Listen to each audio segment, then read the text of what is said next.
El Señor esté con ustedes. Les anuncio la buena noticia de nuestro Señor Jesucristo según San Lucas.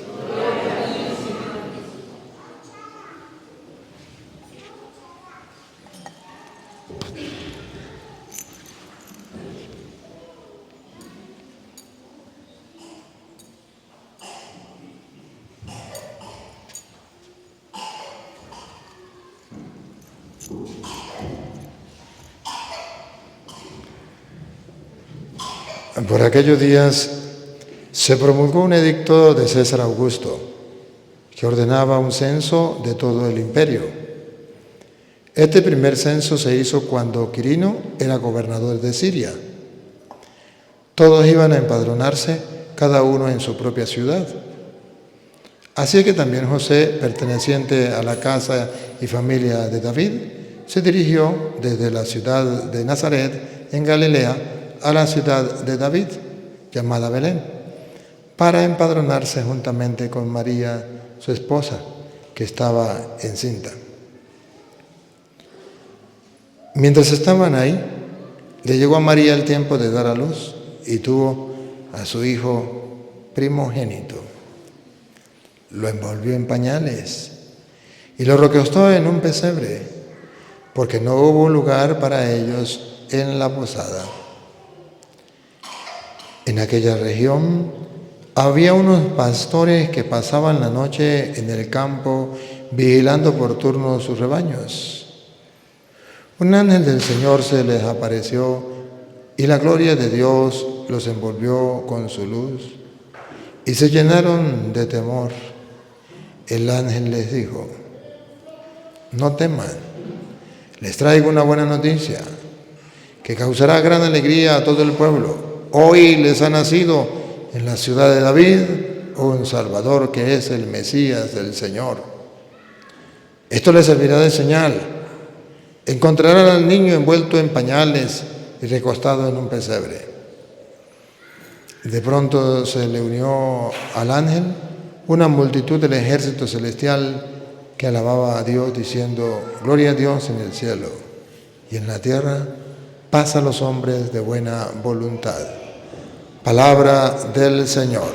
Gloria a ti, Señor. Digan conmigo: Santo y Divino Espíritu, lléname plenamente de tu luz, de tu sabiduría. Así sea. Siéntense un momentico.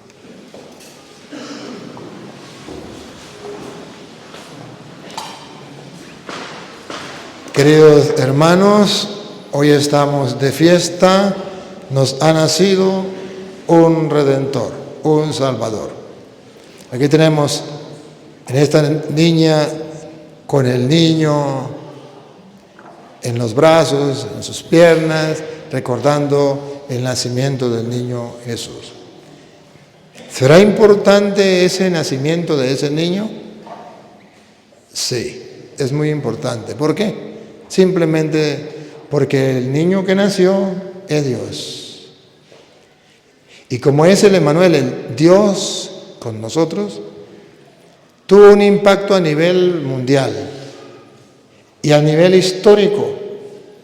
Fíjense que el día en que nació su papá, la historia no se partió en dos. El día en que nació su hijo varón, la historia no se partió en dos. El día en que nació el Papa, la historia no se partió en dos. El día en que nací yo, la historia no se partió en dos. Pero el día en que nació ese niño, tuvo un impacto en la historia de la humanidad que partió la historia en dos: antes de Cristo y después de Cristo, para que quedara constancia a lo largo de toda la historia del ser humano que hubo un momento en que Dios se encarnó, se hizo hombre. Por eso el mundo no tiene, nosotros tenemos, a ver, la fecha hoy, 24 de diciembre de 2022. ¿Es que el mundo lleva 2022 años? No, el mundo lleva millones de años. ¿Y el por qué estamos en el año 2022? Porque ese día en que nació Jesús, partió la historia en dos, antes de Cristo y después de Cristo. Aquí, para que incluso el ateo que no quiera creer en la palabra de Dios encuentre una razón histórica de por qué creer en Dios, que efectivamente se hizo hombre, se encarnó, y el impacto fue tan grande que dividió la historia en dos. Hoy lo estamos celebrando, la primera lectura de Isaías capítulo 9, versículo 1 al 3, nos presenta cómo ustedes y yo debemos estar alegres. Isaías ya lo profetizó. Capítulo 9, versículo 1 al 3. Hay una alegría y debe existir esa alegría en nosotros, porque nos ha nacido el Salvador. Ha llegado alguien que nos va a salvar. Estábamos esclavizados a causa del pecado. El enemigo nos tenía secuestrados. Nos iba a quitar la vida y viene Cristo a salvarnos. ¿Qué dice Isaías 9, 1 al 3? Mas no habrá siempre oscuridad para la que está ahora en angustia, tal como la aflicción que le vino en el tiempo que livianamente tocaron la primera vez a la tierra de Zabulón y a la tierra de Neftalí. Pues al fin llenará de gloria el camino del mar. Llenará de gloria el camino del mar. Se llenará de gloria el camino del mar. De aquel lado del Jordán, en Galilea de los gentiles. En Galilea, donde nació Jesús, se llenará de gloria. El pueblo que andaba en tinieblas vio gran luz. El pueblo que estaba dominado por la tiniebla, por el pecado, por la muerte, vio una gran luz. Nació la aurora. ¿Se acuerda de la homilía de esta mañana? Nació la aurora, el sol que viene de lo alto. Los que moraban en tierra de sombra de muerte, luz resplandeció sobre ellos. Morábamos sombra de muerte, apareció una luz, Cristo. Multiplicaste la gente y aumentaste la alegría. Aquí viene. Miren. Dice la Biblia que cuando nos llegó esa luz, multiplicaste la gente y aumentaste la alegría. Aumentaste la alegría. ¿Qué es lo que sentimos nosotros en el día de hoy? Nadie puede decir que es un día normal. Todo el mundo tiene que reconocer que es un día especial. Se aumenta la alegría.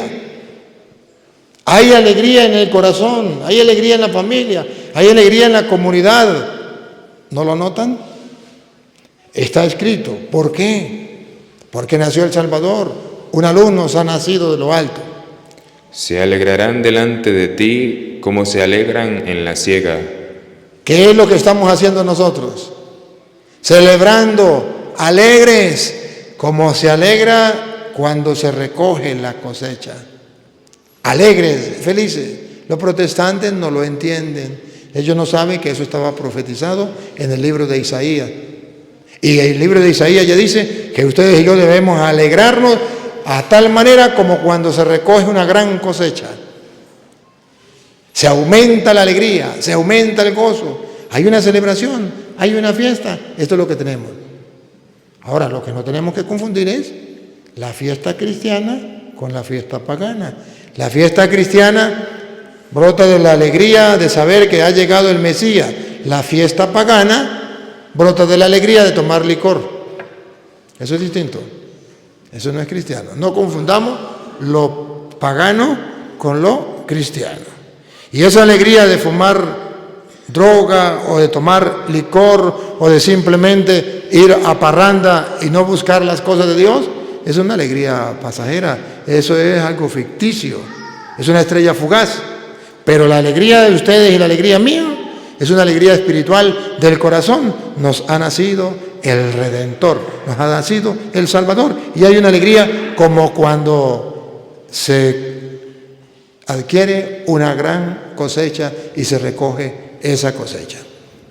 Ahora, queridos hermanos, si miramos a San Lucas, el Evangelio de hoy, San Lucas capítulo 2, Si miramos el versículo 7, nos viene a mostrar que precisamente, ya ustedes saben que ella salió José con la Virgen María a buscar posada, que no le dieron, ustedes ya saben la historia. Pero en el versículo 7 dice que llegó el momento de dar a luz, y efectivamente dio a luz. Y dar a luz significa parió un hijo. Pero ojo, dice en la Biblia que parió un hijo y le pone un calificativo. Ponga cuidado. Y dio a luz a su hijo primogénito. Y dio a luz a su hijo primogénito. Oigan esto. Para los protestantes, primogénito tiene una connotación que no es bíblica. Para los católicos, primogénito tiene una connotación que es bíblica. ¿Cuál es la connotación protestante del primogénito? Pues dio a luz al primogénito significa que María tuvo muchos hijos, pero el primero de tantos hijos fue Jesús. Eso es una connotación protestante, pero eso no es bíblico. ¿Y qué significa primogénito? Primogénito significa que ha nacido el heredero de las promesas de Dios, el prometido, el que nos trae la bendición de Dios. El primogénito era desde el pueblo de Israel, desde Abraham cuando tuvo a su primogénito, y así todos, era aquel que recibía la bendición de Dios, esperando el Mesías, la gran bendición de Dios para el mundo. Entonces, ¿quién es Jesús? El primogénito, el heredero de las promesas, el que nos trae las bendiciones del Señor. Y ahí entonces la alegría, ha nacido el primogénito. La teología protestante dice, no, si primogénito significa que María tuvo muchos hijos y Jesús es el primero. Y si no, María no hubiese tenido más hijos, no lo llamarían primogénito, lo llamarían unigénito. Y usted comienza a pensar y dice, oh, tiene razón, tiene lógica. Unigénito viene de único, de uno. Tiene lógica. Si María parió un solo hijo, debería ser unigénito. Oh, sí, tiene razón. Primogénito viene de primero. Oh, sí, mira, viene de primero. Caramba, tiene razón los protestantes. Entonces, ¿por qué en la Iglesia Católica nos mintieron? Ahí, cuando el católico entra en una confusión, en un engaño que no sabe qué hacer. Pero hoy le voy a dar una respuesta bíblica. Y los protestantes, para engañar al católico, dicen, si fuera único, diría unigénito. Pero como tuvo más hermanos, se llama primogénito, el primero entre varios. ¿Cuál es la respuesta de la Iglesia Católica? La respuesta de la Iglesia Católica es, no puede ser unigénito, porque entonces no sería el heredero de la bendición de Dios. ¿Se acuerda ustedes cuando Isaac tuvo dos hijos? El primero que nació se llamaba, ¿cómo es? Esaú. Y el segundo, Jacob. ¿Cuál era el primogénito? El primero, Esaú. ¿Jacob era primogénito? No. Pero resulta que un día venía hambriado Esaú y llegó a la casa y le dice al hermano, dame de comer de esas lentejas. Y el hermano le dice, si me vende la primogenitura, le doy lentejas. Digo, ¿qué me importa a mí la primogenitura? Y le dio a comer lentejas y él le vendió la primogenitura por un plato de lentejas. Y ahora, ¿qué pasó? Pasó que cuando ya su papá estaba viejo y ahora el primogénito era el heredero de las promesas, el heredero de la bendición de Dios, Esaú quería recibir la bendición y le dice al papá, dame la bendición, dame la herencia. Y le dice al papá, vaya, me busca, me caza algo para yo comer. Y mientras aquel cazando algo para comer, viene Jacob, hace un guiso y se lo lleva al papá. Como su hermano era velludo y él no, se puso guiado por su mamá, la piel de un ovejo velludo, y el papá dice, mira, la voz es la de Jacob, pero la piel es la de Esaú. Y comienza a darle lo que le pertenecía al primogénito, la bendición. Lo bendice y le da como herencia las promesas de Dios. Llega Esaú y le dice, padre, vengo para que me bendiga. ¿Cómo? Yo ya le di toda la bendición. Digo, pero ¿a quién? Pues a mi hijo mayor, a mi primogénito. Dice, no, pero yo soy. ¿Eres tú Esaú? Entonces, ¿quién vino? Fue Jacob. Jacob le robó la primogenitura a Esaú. ¿Y qué era ser primogénito? ¿El primero que nació? No, porque entonces no le hubiese robado la bendición Jacob a Esaú, no le hubiese robado la primogenitura. Y para robársela hubiese tenido que meterse los dos en la barriga de la mamá y le hubiese dicho Esaú a Jacob, bueno, por el plato de lentejas salga usted primero para que sea el primogénito, porque primogénito según los protestantes es el primero entre varios. Pero le voy a mostrar la cita clave de Zacarías capítulo 12 versículo 10, la cita clave donde usted se le puede reír a los protestantes y pueden ver la ignorancia de los protestantes. Agarren protestantes la Biblia, Zacarías, ¿qué digo? ¿Qué dije? No, Zacarías 12, 10, sí. A ver, va. El protestante dice, si María hubiese tenido un solo hijo, la Biblia diría que Jesús era unigénito. Pero en ninguna parte de la Biblia dice que Jesús es unigénito. La Biblia dice que Jesús es primogénito. Así se le tapa la boca a los mentirosos. La Biblia dice que Jesús es el unigénito, o sea, único, pero que a la vez, siendo único, también es primogénito, o sea, el heredero de las promesas. No es primogénito porque haya muchos. Por eso lo va a decir que primero habla que Jesús es el unigénito, único. Y si es único, según los protestantes, no puede ser primogénito. Porque primogénito significa primero entre varios. Y si es único, no puede ser primogénito. Pues la Biblia les tapa la boca. Véanlo, el mundo entero tiene que verlo. Jesús es el Hijo único, es unigénito. Y Jesús es el Hijo primogénito, que bíblicamente significa es el único Hijo, pero también es el heredero de las promesas de Dios, el que nos trae las bendiciones de Dios. ¿Dónde está? En Zacarías capítulo 12, versículo 10. Escúchenlo. Y derramaré sobre la casa de David y sobre los moradores de Jerusalén espíritu de gracia y de oración, y mirarán Respire profundo. ¿A quién van a mirar? Y mirarán a mí, a quien traspasaron. ¿A quién fue que traspasaron? ¿A quién fue que traspasaron con una espada? ¿A quién fue que mataron? ¿Quién fue que murió en la cruz? Y mirarán a mí, a quien traspasaron. A ver, ¿cómo lo llaman? ¿Primogénito? ¿O lo llaman unigénito? ¿O lo llaman de las dos maneras? Vean cómo se le quita la mentira a los protestantes. Jesús es unigénito porque es hijo único. Y Jesús es primogénito porque es el heredero de la promesa. Si no está en la Biblia, Reina Valera, no me crea. Ahí viene. Y llorarán como se llora por hijo unigénito. Jesús es unigénito, único.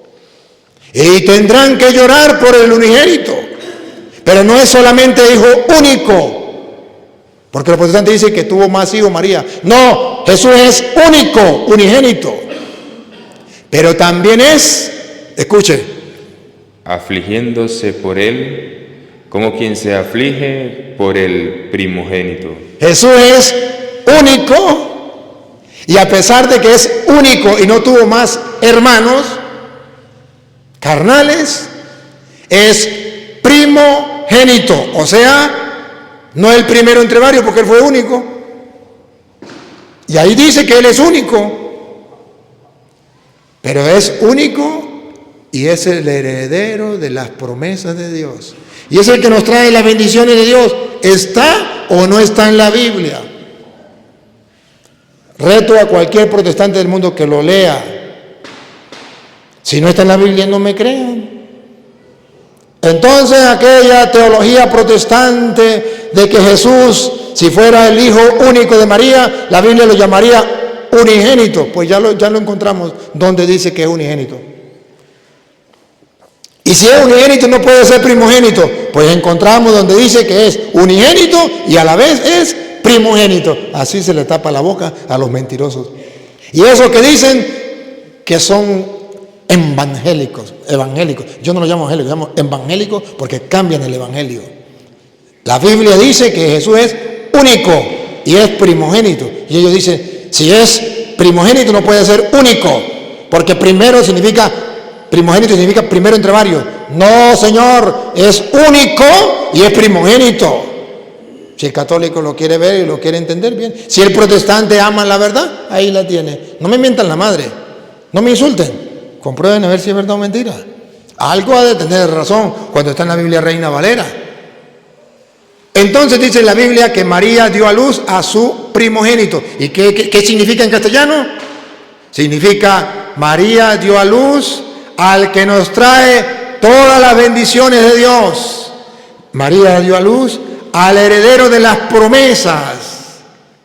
Al heredero de las promesas. ¿Se acuerda lo que decía la Virgen María en el Magnífica? Acordándose de su misericordia como lo habíamos prometido a nuestros padres, a Abraham y a su descendencia. Entonces Él es el heredero de las promesas de Dios y nos las trae a nosotros. Y hoy lo celebramos con gozo. Nos ha nacido ese primogénito que a la vez es el Salvador. Van a escuchar entonces cómo cuando da luz a ese primogénito están los pastorcitos allá, están en su lugar trabajando y les llega la noticia que le van a hacer el Salvador. Ponga cuidado, sigue con la lectura del Evangelio. Y dio a luz a su hijo primogénito, y lo envolvió en pañales y lo acostó en un pesebre, porque no había lugar para ellos en el mesón. Había pastores en la misma región que velaban y guardaban las vigilias de la noche sobre su rebaño. Y he aquí, se les presentó un ángel del Señor, y la gloria del Señor los rodeó de resplandor, y tuvieron gran temor. Pero el ángel les dijo. Esto es lo que estamos celebrando hoy. El ángel les dijo. No temáis, porque he aquí, os doy nuevas de gran gozo, que será para todo el pueblo. ¿Cuál será esa buena nueva? ¿Cuál será? Que os ha nacido hoy en la ciudad de David. ¿Quién ha nacido en la ciudad de David? Véanlo. Un Salvador. Listo. ¿Quién nos ha nacido? Un Salvador. Listo. ¿Quién nos ha nacido? Un Salvador. Ustedes ya deben entender qué significa un Salvador. Alguien que nos viene a salvar. Alguien que nos viene a salvar de algo. De algo nos viene a salvar. Yo recuerdo cuando yo estaba pequeño, nunca se me olvida, eso impactó mi vida. Papá salió con mamá, salieron los más grandes y quedamos nomás nosotros con una hermana. Nosotros los pequeñitos quedamos con una hermana. Y llegó un loco a la casa, bárbaro. Pero nosotros no sabíamos que era loco. Mi hermana, papá nos había enseñado a servirle comida al que llegara y le sirvió comida y era pescado con yuca. Y él decía, pescado con yuca, qué bueno es, el pescado con yuca, qué bueno es. Y le pusieron un platico para que echara las espinas y él no echaba las espinas en el platico, sino las regaba por toda la mesa y decía, y el pescado con yuca, qué bueno es. Y cuando terminó de comer, el loco, se le entró el loco, la loquera. Y comenzó a decir que le teníamos que pagar un daño que le habíamos hecho y un reloj que le habíamos quitado. Y nosotros asustados. Y el loco pasó y dijo, ya vengo, si no me entregan ese reloj, los voy a acabar a todos. Y el loco pasó para allá, y nosotros no teníamos vecinos cercanos, éramos solitos. y el loco iba a regresar. Y nosotros nos unimos, nos amontonamos y ahora temblando, llorando, Dios mío, ayúdanos, ¿qué vamos a hacer? Y en eso venía un tío, el tío Orlando venía. Llegó el tío en una bicicleta que se le había perdido algo, se le había quedado algo en la casa y vengo a llevarte cosas. No, tío, no se vaya, por favor, no se vaya. ¿Por qué? Porque viene el loco. ¿Cuál loco? El loco anda para allá, ya viene. Y en eso venía el loco. Sí, ahí venía el loco. Y viene el loco, entra para destruirnos, venía a destruirnos. Vengo que me den el reloj. Ladrones, el reloj. Y sale tío, le dice, ¿qué reloj ni qué nada? Y el loco se le va a darle a mi tío. Y mi tío agarra un palo y se le para al loco. Le dice, venga para que partirle te para una costilla. Y cuando el loco vio que le iban a dar por las costillas, salió corriendo y tiró la pata. ¿Adivinen qué? El tío nos salvó. Nos salvó del loco. Y eso se lo agradecemos al tío toda la vida. Porque cuando el loco ya nos tenía listo para la parrilla, nos iba a acabar a nosotros, tío apareció y nos salvó. ¿Qué significa el Salvador? Vean ustedes entonces cómo lo refleja San Mateo, capítulo 1, versículo 21. ¿Cómo lo refleja San Mateo? San Mateo lo dice de esta manera. Va a nacer un niño, le pondrán por nombre Jesús. Y va a decir, ¿por qué le pondrán por nombre Jesús? Mateo capítulo 1, versículo 21. Y dará a luz un hijo, y llamará su nombre Jesús. Llamará su nombre Jesús. ¿Por qué le pondrán el nombre de Jesús? Atención. Porque Él salvará su pueblo. Porque Él salvará su pueblo. Como mi tío Orlando nos salvó del loco. Pero ¿de qué salvó al pueblo? Vean, esta es la alegría, hermano. Escuchen. Porque Él salvará a su pueblo. De sus pecados. ¿De qué lo va a salvar al pueblo? De sus pecados. Jesús es el Salvador porque te va a salvar y porque me va a salvar. ¿De qué? De sus pecados. Listo. Eso es lo que estamos celebrando. Usted y yo somos pecadores. Nadie se escapa. Los evangélicos dicen que ellos no tienen pecado. Tampoco se escapan. Ellos también son pecadores. Y el Papa también es pecador. Todos somos pecadores. ¿Y qué viene a hacer Cristo? Salvarnos. ¿De qué? Del pecado. ¿Qué es lo que hoy estamos celebrando nosotros? Estamos celebrando que nosotros, pecadores de condición humana, es imposible que no pequemos. Dice la Biblia, el más justo peca 7 veces al día. Entonces, pobre de mí, dice Pablo, ¿y quién podrá salvarme? Gracias a Cristo. Él es mi Salvador. Porque si no viniese Cristo a salvarme, yo estaría para el infierno. Ustedes estarían para el infierno, pero viene Cristo a salvarnos del pecado. Esa es la buena noticia, ese es el trabajo de Cristo. A eso vino Cristo, a eso vino. Por eso se llama Jesús, porque es el Salvador. ¿Pero de qué nos va a salvar? Del pecado. ¿Y para qué nos salva del pecado? Para que adquiramos la vida eterna. ¿Pero cómo nos salva del pecado? Nos salva del pecado limpiándonos, purificándonos, perdonándonos. Y ahí es donde yo no entiendo sumo, resto, multiplico y divido y no me da. Como los protestantes que dicen que Cristo es mi Salvador, Cristo es mi Salvador, Cristo reconoce que Cristo es el Salvador y será salvo, aleluya, gloria al Señor. Pero si Cristo es el Salvador, ¿de qué me va a salvar? Del pecado. ¿Y cómo dice la Biblia que me va a salvar del pecado? Segunda de Corintios capítulo 5 versículo 18. Cristo es mi Salvador, me va a salvar del pecado. ¿De qué manera? Y verán ustedes que los protestantes no aceptan la manera de cómo Dios nos viene a salvar del pecado. Ellos quieren que Dios los salve del pecado a la manera de ellos, como ellos dicen. No como diga la Biblia, no como diga Dios. Los católicos decimos, Cristo es nuestro Salvador, nos viene a salvar del pecado, no a la manera de nosotros, a la manera de Él, como Él quiso. ¿Y cómo quiso Él salvarnos del pecado? Vean ustedes cómo lo dice Pablo, 2 de Corintios 5, 18. Y todo esto proviene de Dios, que venga Cristo, el Hijo de Dios, a salvarnos, eso proviene de Dios.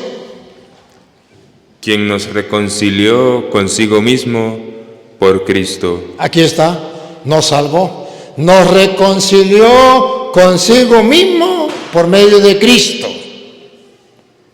¿Y cómo nos reconcilió consigo mismo por medio de Cristo?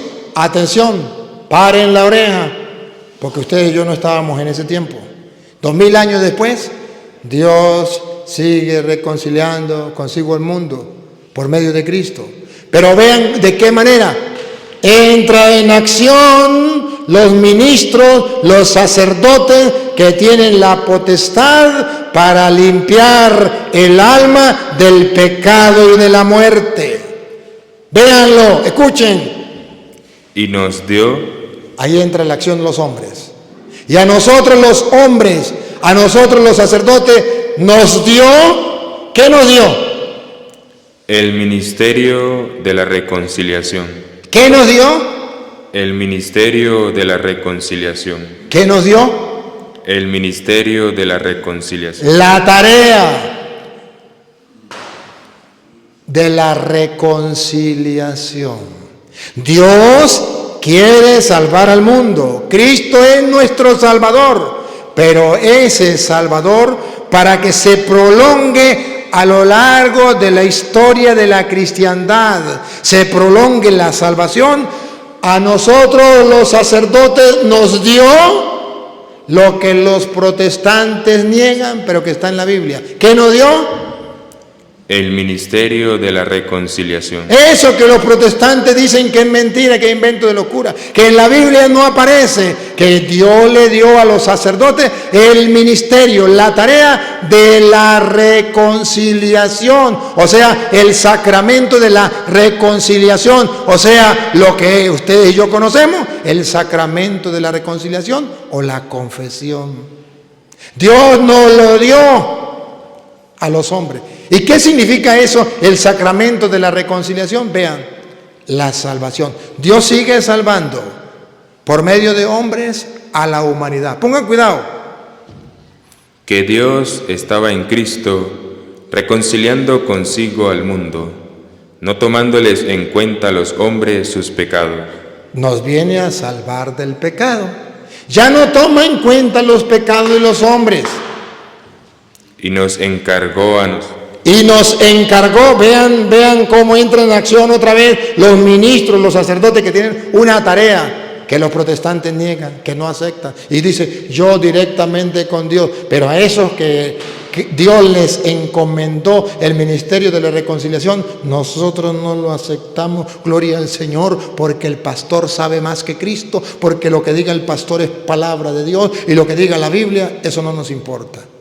Esa es la teología protestante. ¿Y cómo yo me voy a callar?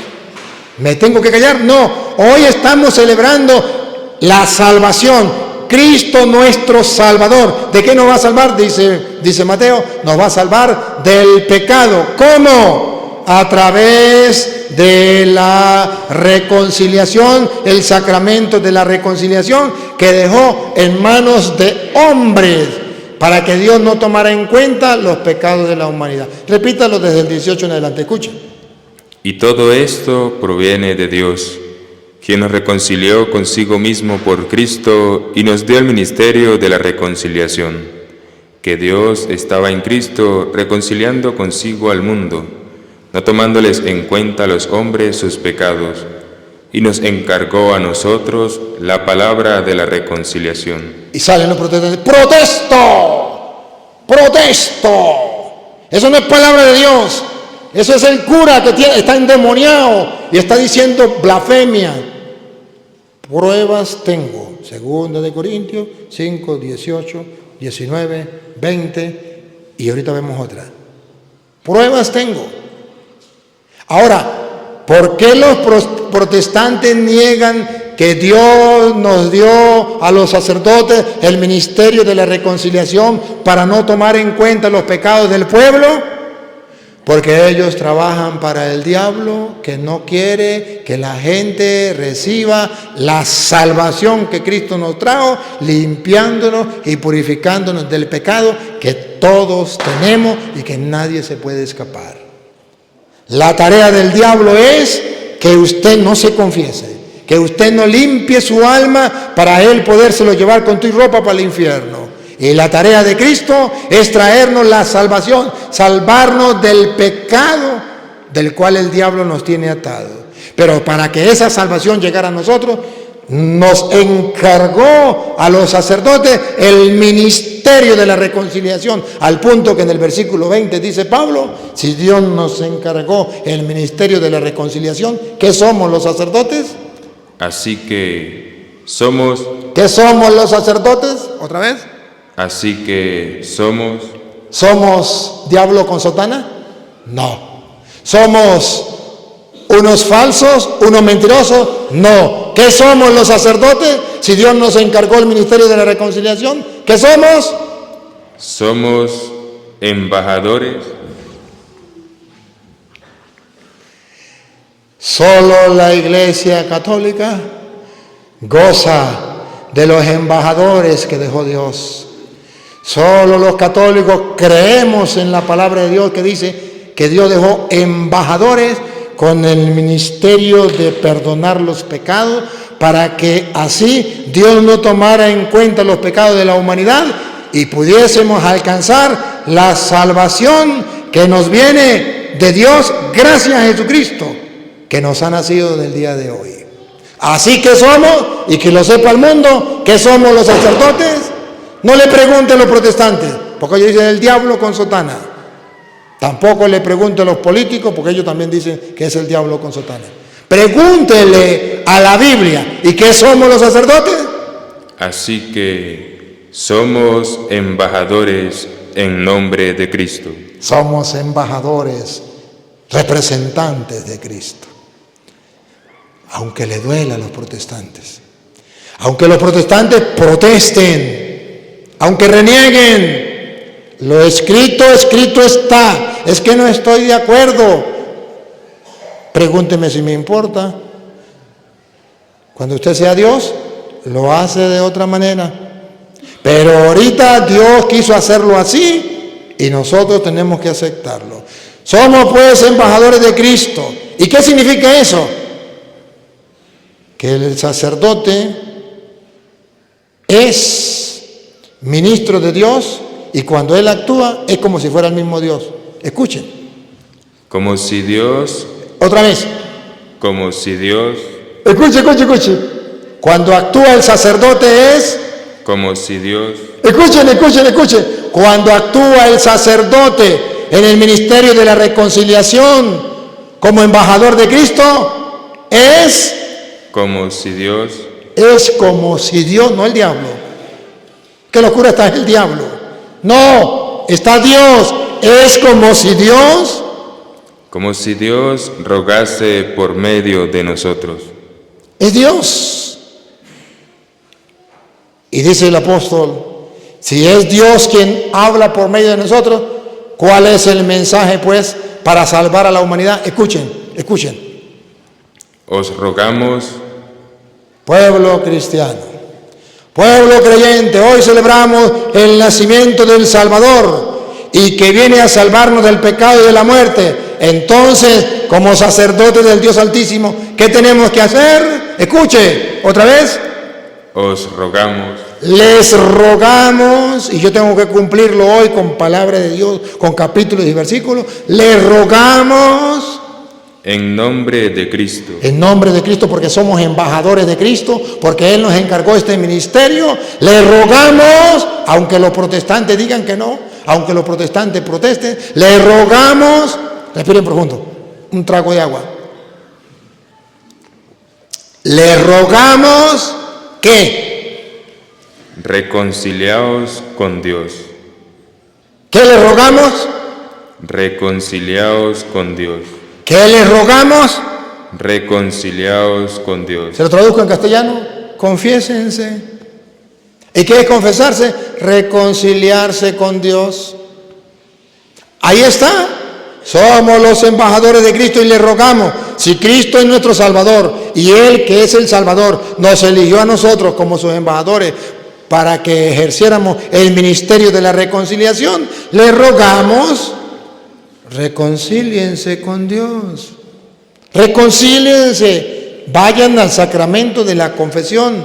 ¿Creen que Cristo es el Salvador, que viene a salvarlo del pecado? Sí. Ahí está el sacramento de la confesión, donde Cristo te lava el alma, porque el cuerpo se lava con agua y jabón, pero el alma se lava con la confesión y se alimenta con la comunión. Vamos. ¿Qué pasa con las personas que tienen tantos años sin confesarse? No están obedeciendo lo que dice Pablo, reconcíliense con Dios, pero además Cristo no ha nacido en su vida. Porque ¿quién es Cristo? Jesús, el Salvador. ¿Y de qué viene a salvarnos? Del pecado. Pero usted no acepta la salvación de Cristo a través del sacramento de la reconciliación. Y escuche lo que sigue. Al que no conoció pecado, por nosotros lo hizo pecado, para que nosotros fuésemos hechos justicia de Dios en él. Así pues, nosotros, como colaboradores suyos. ¿Qué somos los sacerdotes? ¿Otra vez? Así pues, nosotros como colaboradores suyos. Nosotros cuando confesamos, cuando ejercemos el ministerio de la reconciliación, ¿qué somos? Colaboradores suyos. Los protestantes dicen, no, esos son el diablo con sotana. ¿Y qué dice la Biblia? Como colaboradores suyos. ¿A quién le creo yo? ¿A los protestantes o a la Biblia? Hermanos, si creen que es mentira, vayan a la Biblia. Ahora, si ustedes creen en la Biblia como palabra de Dios, cuidado, dice, como colaboradores suyos. ¿Qué hacemos como colaboradores suyos? Os exhortamos. Les rogamos, los invitamos, les exhortamos. También a que no recibáis en vano la gracia de Dios. Ha llegado el Salvador, pero no lo reciban en vano, no le cierren la puerta, como cuando iba a nacer allá, que no le abrieron las puertas, no había posada para él. No reciban en vano al Salvador, es el Salvador, es Cristo. Ábrenle las puertas del corazón, recibámoslo con alegría y con gozo. Porque dice, en tiempo aceptable te he oído, y en día de salvación te he socorrido. Entonces el Señor nos ha salvado, nos ha escuchado, nos ha socorrido. Siga el 4, viene el 4, a ver. Antes bien, nos recomendamos en todo como ministros de Dios. Vean, atención. ¿Cómo nos presentamos los sacerdotes? Otra vez. Nos recomendamos. Nos recomendamos. En todo. En todo. Como ministros de Dios. Esto le duele a los protestantes, porque ellos no son embajadores de Dios, porque ellos no son ministros de Dios, porque ellos no creen en el sacramento de la reconciliación que Dios nos dejó en nuestras manos para que la salvación que Cristo nos trajo hace 2022 años llegara hasta nosotros. Ellos no creen en eso. Ellos no trabajan para Dios. Ese trabajo que Dios le dio a los sacerdotes, los protestantes están en contra. Cuando nosotros trabajamos para reconciliar el pueblo con Dios, los protestantes echan la mula para el monte, espantan la mula para el monte. No quieren que la gente se reconcilie con Dios, no quieren que ejerzamos el ministerio de la reconciliación, no lo quieren. Y dice la Biblia, nos presentamos. Nos recomendamos en todo como ministros de Dios. Aunque los protestantes nos llamen hijos del diablo, nosotros, creyendo en la Biblia y habiendo recibido el encargo de la reconciliación, nos recomendamos en todo como ministros de Dios. Ahí está la diferencia entre un sacerdote y un falso profeta que se llama pastor evangélico. robándole al pueblo la salvación que Cristo nos trajo en el sacramento de la reconciliación. Que por cierto, allá en 1 de Juan capítulo 1, versículo 7, lo viene a expresar, que Cristo viene, sí, y nos salva, pero nosotros necesitamos reconocer nuestros pecados e ir a la confesión. Si no está en la Biblia, no me crean. 1 de Juan capítulo 1, versículo 7, ¿qué dice el 7? Pero si andamos en luz, como Él está en luz, tenemos comunión unos con otros, y la sangre de Jesucristo, su Hijo, nos limpia de todo pecado. Él es el Salvador. ¿Y de qué nos viene a salvar? Del pecado. ¿Pero qué tenemos que hacer nosotros? Eso es lo que Él hace. Él viene a salvarnos del pecado. ¿Y qué tenemos que hacer nosotros para recibir esa salvación del pecado? Escúchenlo. Si decimos que no tenemos pecado, nos engañamos a nosotros mismos. Lo primero que tenemos que hacer es reconocer que somos pecadores, no decir que no tenemos pecado. Porque nos engañamos, la verdad no está en nosotros y no podemos alcanzar la salvación. Lo primero es reconocer nuestros pecados. ¿Otra vez? Si decimos que no tenemos pecado, si nos metemos a protestantes y decimos que no tenemos pecado, nos engañamos a nosotros mismos.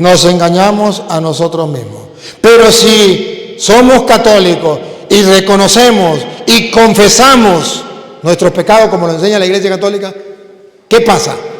Si confesamos nuestros pecados, si seguimos siendo católicos, si no le creemos a los protestantes que dicen que no hay que confesar los pecados con un hombre, si confesamos nuestros pecados, ¿qué pasa? Él es fiel y justo para perdonar nuestros pecados. Entonces, si usted y yo creemos en la salvación que Cristo nos trajo y nos dejó en manos de hombre como ministros de la confesión, si confesamos nuestros pecados, Él es fiel para perdonarnos. Eso significa entonces que hoy verdaderamente nos ha nacido el Salvador, el que nos trajo la limpieza del alma, el sacramento de la reconciliación, el perdón de los pecados, para que su alma limpia pueda entrar al cielo. Nos salvó del pecado y de la muerte y nos alcanzó el cielo. Al diablo le duele eso. Y como no puede venir con cacho y cola a decirle: buenas noches, soy don Satanás, vengo a decirles que no se confiesen con un hombre pecador igual que ustedes, manda a los protestantes con la Biblia debajo del brazo: Dios te bendiga, hermano, Dios te bendiga, vengo a predicar la palabra de Dios, porque la palabra de Dios dice en San Juan capítulo 8, versículo 47, aleluya, que el que es de Dios, la palabra de Dios escuche, si usted no la escucha porque no es de Dios. No hay que confesarse con un hombre pecador igual que yo. ¿Y dónde lo dice en la Biblia? Eso no lo dice la Biblia, pero ellos lo inventan. La Biblia dice: Cristo nos salvó. Con su sangre derramada en la cruz nos limpió y nos purificó, pero tenemos que reconocer nuestros pecados y confesarlos, y así Él es fiel a su palabra y nos perdona todos los pecados. Luego, si lo miramos dibujado allá en San Lucas capítulo 15, versículo 21, 22, ustedes van a ver cómo allí, según la Biblia, se cumple lo que dice la Biblia. El hombre es pecador y Cristo viene a salvarlo, pero viene a salvarlo a través de otro hombre pecador. Escuchen. Y el Hijo le dijo: Padre, he pecado contra el cielo y contra ti. Ustedes y yo somos pecadores y tenemos que reconocer, como dice Juan, el pecado. Somos pecadores, hemos pecado contra el cielo y contra ti. Y ya no soy digno de ser llamado tu hijo. Ya estoy condenado por el pecado. Pero el Padre dijo a sus... Aquí viene la salvación que viene de Dios. Pero el Padre dijo a sus siervos. Ahí están los sacerdotes. El Padre dijo a sus siervos. Ahí están los sacerdotes. Véanlo. Que Dios tiene siervos, otra vez. Pero el Padre dijo a sus siervos. Que me diga un protestante que la Biblia no dice que Dios tiene siervos para perdonar los pecados. Este joven reconoce su pecado y Dios le dice a sus siervos: Ahí están los sacerdotes, los que tienen el ministerio de la reconciliación, los que son embajadores de Cristo, los que son ministros de Cristo, los que son ayudantes de Dios. Dijo a sus siervos: sacad el mejor vestido y vestidle, y poned un anillo en su mano y calzado en sus pies. El mundo entero ha de reconocer que el Padre no le puso el vestido al pecador. No le puso el anillo, no le puso la sandalia. Se la puso los sacerdotes, los ministros. Y cuando los ministros le ponen el vestido, le ponen el anillo y le ponen la sandalia, versículo 32. Mas era necesario hacer fiesta y regocijarnos, porque este tu hermano era muerto y ha revivido, se había perdido y es hallado. A eso se llama salvación. Dios nos sigue salvando a través de los siervos. Este estaba muerto, ha vuelto a la vida. Estaba perdido y lo hemos encontrado. Dejémonos salvar por Dios. Dejémonos salvar por Dios. Y la alegría entonces hoy es que nos ha nacido el Salvador. Y usted y yo lo gozamos y lo disfrutamos. ¿Y de dónde nos ha llegado ese Salvador? De lo alto. ¿Por medio de quién? Nada más ni nada menos que de la Virgen María. Ella es la que colaboró para que viniese a nosotros el Salvador.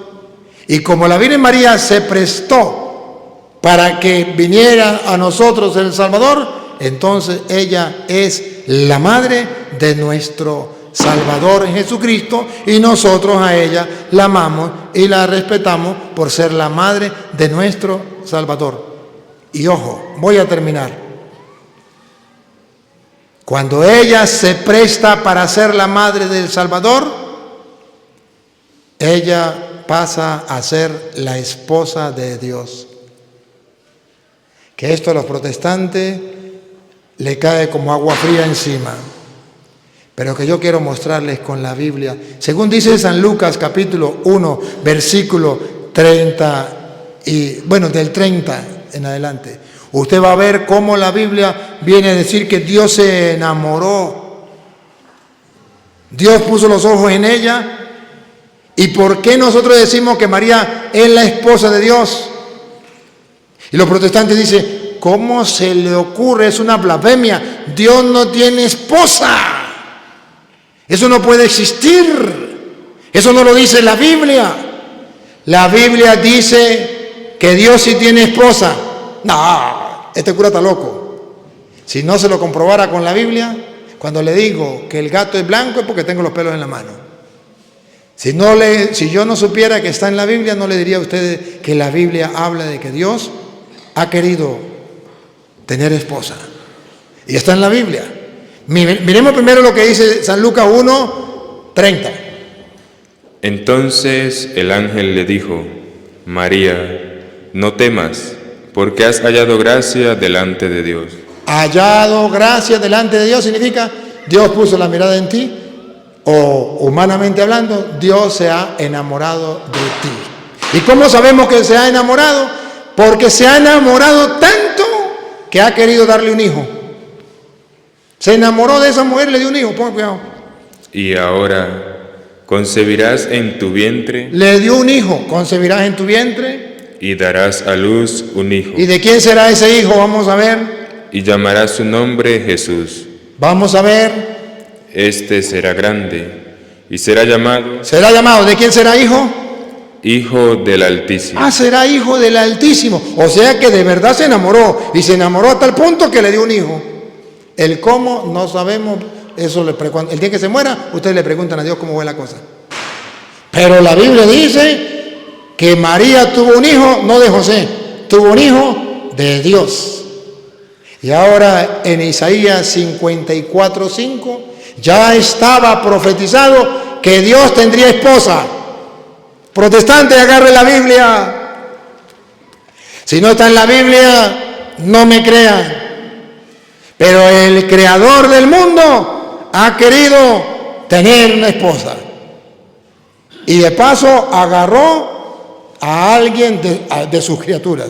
54:5. Porque tu marido Porque tu marido, ¿quién será el marido? Vamos a ver si es José. Porque su marido es tu hacedor. Porque tu marido es tu hacedor. Porque tu marido es tu hacedor. ¿Quién es el hacedor de todos nosotros? ¿Quién es el que hizo todas las cosas? Dios. ¿Y qué dice la Biblia? Porque tu marido es el hacedor. No temas, María, porque has hallado gracia delante de Dios. Vas a concebir un hijo y será hijo del Altísimo. Entonces, ya en Isaías estaba prefigurado simbólicamente de que Dios iba a tener a una criatura que Él mismo hizo, la iba a tener por esposa. Y que Él iba a ser el esposo. Lo estoy leyendo de la Biblia Reina Valera. ¿Qué hago? ¿Qué hago? Entonces, por eso ustedes y yo sabemos que María es la esposa de Dios, la madre del Hijo de Dios. Y ahora José va a figurar como el esposo. Ante los hombres, Jesús es el esposo de María. Como ante los hombres, ante los hombres, José es el esposo de María. Como ante los hombres, José es el papá de Jesús. La Biblia, los protestantes dicen, es que la Biblia le dice a José, José, no tema de llevar a María, su esposa, a la casa. ¿Ves que la Biblia dice que José es el esposo? Claro que sí lo dice, porque ante los hombres José es el esposo. Pero también dice que José es el papá de Jesús. Lo dice en Lucas capítulo 4, versículo 22. José es el papá de Jesús. Pregunto a los protestantes, ¿ustedes están de acuerdo que José es el papá de Jesús? No. José no es el papá de Jesús. Bueno, si no es el papá de Jesús, ¿por qué la Biblia lo dice? Escuchemos. Y todos daban buen testimonio de él y estaban maravillados de las palabras de gracia que salían de su boca. Y decían, a ver, ¿qué decían? Respiren profundo. ¿Qué decían? ¿No es este el hijo de José? La Biblia dice que Jesús es hijo de José. ¿Y saben quiénes lo decían? Versículo 16. ¿Saben quiénes lo decían? El 16. ¿Quién era que decía que era hijo de José? Vino a Nazaret, donde se había criado. Donde se había criado. La gente que lo conoció de chiquitico, la misma familia de él, donde se había criado. Decían que Jesús era hijo de José. Y decían que María era la esposa de José. Porque no sabían el plan de Dios. Y no sabían que el niño era hijo de Dios. Y que cuando Dios puso la mirada en ella y la escogió, como dice Isaías 54:5, la escogió como esposa. Él es el esposo y es el hacedor. Es quien hizo a María, pero es el esposo. Entonces, ellos no lo sabían, pero hoy ustedes y yo sí lo sabemos. Sí lo sabemos. Y debemos tenerlo presente para siempre. Y termino con una canción. El pesebre también en mi corazón, porque ahí está Jesús. Mi vida es una eterna Navidad, porque ahí está Jesús. El pesebre también en mi corazón, porque ahí está Jesús. Mi vida es una eterna Navidad, porque ahí está Jesús. Mucha paz, mucho amor, lo que yo quiero en esta noche para ti. Y que el niño lindo te traiga la dicha, la paz, la alegría, la felicidad. Y que el niño lindo te traiga la dicha, la paz, la alegría, la felicidad. Cuando sientas la alegría debes tú sonreír como Jesús. Si hay penas que te roban la inquietud, Perdonad como Jesús. Cuando sientas la alegría debes tú sonreír como Jesús. Si hay penas que te roban la inquietud, perdonad como Jesús. Mucha paz, mucho amor, lo que deseo en esta noche para ti.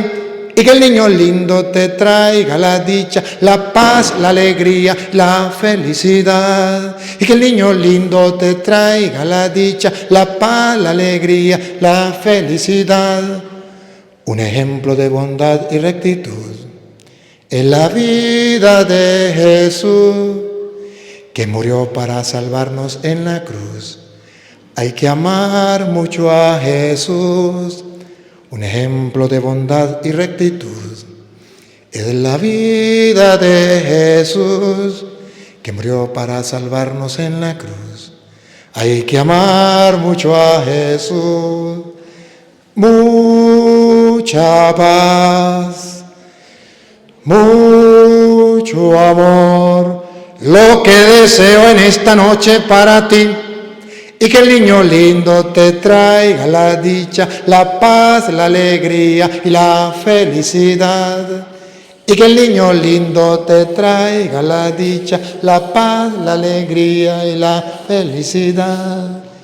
Y que el niño lindo te traiga la dicha, la paz, la alegría y la felicidad. ¡Feliz Navidad para todos ustedes! ¡Aplauso para Jesucristo, nuestro Dios y Salvador! Hoy nos ha nacido un Salvador que nos ha limpiado y purificado del pecado y nos ha dejado el ministerio de la reconciliación para el perdón de los pecados. ¡Viva Jesucristo! ¡Viva la Madre de Jesucristo!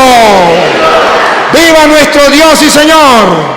Aplausos más fuertes para Jesucristo, el Emmanuel, Dios con nosotros. Estamos en vivo, ¿verdad? A las personas que nos están siguiendo a través de las redes sociales también, desearles una feliz Navidad y un próspero año nuevo. Que el niño Jesús les traiga esa dicha y esa felicidad que tanto desean. Amén.